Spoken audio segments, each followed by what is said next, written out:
ఈ ప్రపంచంలో ఎవరైనా ఇట్లా అంటారా అన్న? నేను మందులు అమ్ముకున్నంత మాత్రాన మందులోడు ఆయన న్యాయమా? ఖచ్చితంగా అంటారు. ఏవా ఇలా కండక్టర్ ఉన్నాడు, కండక్టర్ మొగుడా అంటారా?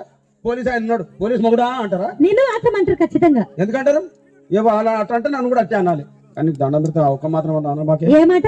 అదే ఏ మాట చెప్పు. మాట మాటకు మాటి మాటి మాట మాటకు